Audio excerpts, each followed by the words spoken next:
একটা ট্যাকটিস। তার মানে কি মুক্তিযোদ্ধার সন্তান নাতিপুতিরা কেউ মেধাবী না, যত রাজাকারের বাচ্চারা নাতিপুতি হলো মেধাবী, তাই না?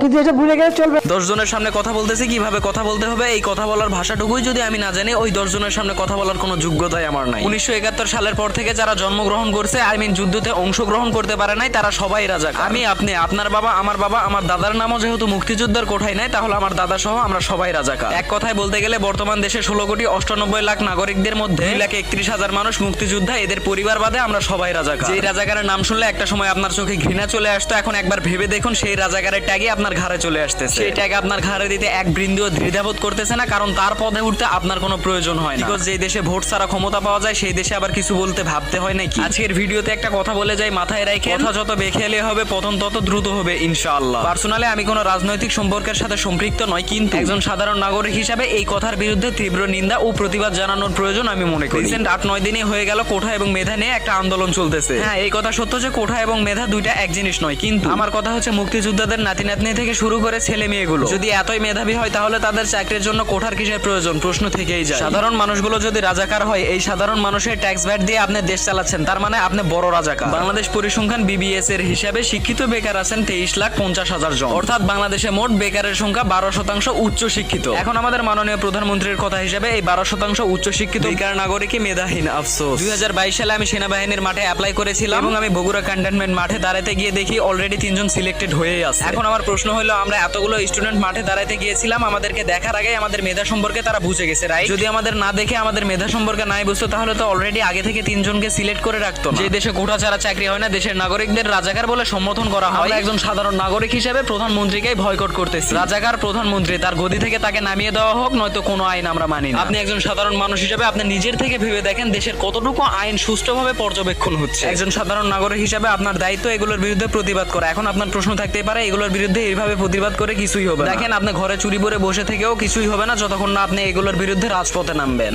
যত রাজাকারের বাচ্চারা নাতিপুতি হলো মেধাবী, তাই না? আফসোস, আমাদের দেশ যে পরিচালনা করতেছে তার ভিতরে শিক্ষা থাকতে পারে, কিন্তু সঠিক শিক্ষা নাই আমি মনে করি। কারণ যার ভিতরে সঠিক শিক্ষা থাকবে, সে 10 জনের সামনে এরকম ভাবে কাউকে ছোট করে কথা বলতে পারবে। কথা বলার ধরনটা আপনি একবার খেয়াল করলে দেখতে পাবেন কথার ভিতরে কতটা অহংকার লুকিয়েছিল। এবার যাই হোক, আপনাকেও আল্লাহ তাআলা দিন শেষে বোঝার তৌফিক দান করুন। রিয়েলি একটা দেশ পরিচালনা করে যে তার মুখের ভাষা এতটা ঘৃণিত হবে, এটা আসলেই মেনে নেওয়ার মতো কথা নয়। আমি আপনি যদি রাজাকার হয়, তাহলে রাজাকার সেও।